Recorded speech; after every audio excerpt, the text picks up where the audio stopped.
Hello, how are you all students. आप सभी स्वस्थ होंगे। मैं भी ईश्वर से यही प्रार्थना करती हूँ कि आप अपने परिवार के साथ स्वस्थ रहें। आज आपके लिए कुछ मैं स्पेशल लेके आया हूँ जो एक प्रैक्टिकल के तहत है। इससे पहले एक छोटा सा अपना सेंटेंस है। हे मेरे कृष्णा, कुछ कर ऐसा कमाल कि मेरे स्टूडेंट्स की स्कूल खुल जाए, जिससे उनका फ्यूचर है वो सुधर जाए। तो मैं आप सभी की उज्जवल भविष्य की कामना करता हूँ और ईश्वर से लगातार प्रार्थना करता हूँ कैसे न कैसे कोरोना समाप्त हो जाए और बच्चों की स्कूल खुल जाए। अपनी बायोलॉजी का जो 3 का चैप्टर था, उस 3 के चैप्टर में प्रश्न संख्या 22 पर एक अपना छोटा सा टॉपिक था बीज का परिवर्धन, और उसके अकॉर्डिंग हमने एक बिंदु पढ़ा था। क्या बिंदु था? एरिल। तो कुछ पौधों में बीजांड के चारों ओर एक मांसल आवरण पाया जाता है जिसे एरिल कहते हैं। लीची में खाने योग्य भाग होता है, उसे ही हम एरिल कहते हैं। लीची में खाने योग्य जो भाग होता है उसे क्या कहते हैं? एरिल कहते हैं। अधिकांश आवर्तबीजी पादपों में बीजांड के चारों ओर कितने आवरण पाए जाते हैं? 2 आवरण पाए जाते हैं।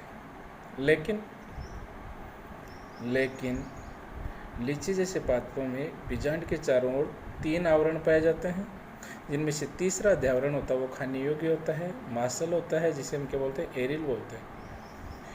अब आपके समक्ष जो फ्रूट मैं प्रस्तुत करने जा रहा हूँ वो लीची का है। उसको आप ध्यानपूर्वक, ये जो फ्रूट है आपके सामने, ये लीची का फ्रूट है। गौर से देखें इसको पास से। लीची का फ्रूट है, और ये जो फ्रूट है, इस फ्रूट के अंदर खाने योग्य जो भाग है वो तीसरा अध्यावरण अंदर की तरफ है। मैं अभी इसका अध्यावरण अलग करके आपको दिखाने जा रहा हूँ, तो ध्यानपूर्वक आप इस अध्यावरण को देखें। जैसे ये इसका बाह्यतम अध्यावरण है, जिसको मैं अभी अलग करूँगा।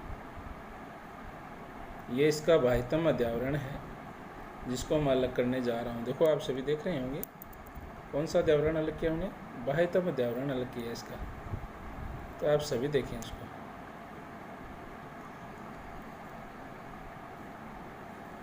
बाह्यतम अध्यावरण में अलग करने जा रहा हूँ इसका।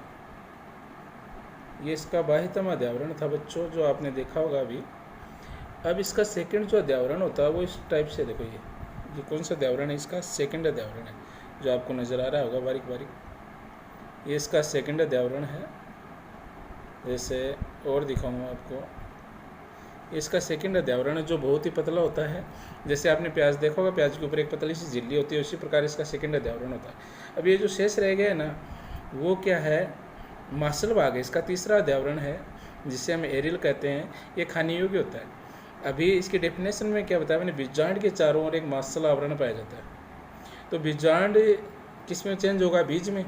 अब इसके अंदर की तरफ देखेंगे जस्ट, तो इसमें बीज है और बीज के चारों ओर ये मांसल आवरण है। तो ये जो मांसल आवरण है ये खाने योग्य होता है। इसमें अधिकांशतः जल भरा होता है और खाने में बड़ा स्वादिष्ट होता है।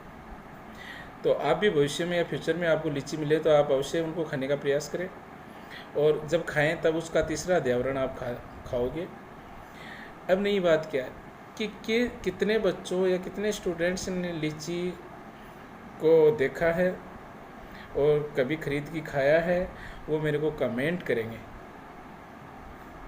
जिन बच्चों ने ओरिजिनल रूप से लीची को खरीदा है और ख़रीदने के बाद में उसका उपयोग किया है, खाया है, खाने में कैसा स्वाद है, वो मेरे को कमेंट के माध्यम से आप बताओगे, जिससे मेरे को पता चलेगा।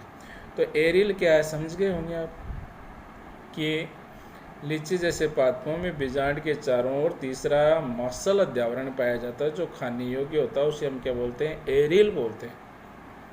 क्या बोलते हैं? एरिल। ये खाने योग्य है। ठीक है, ओके, बाय बाय।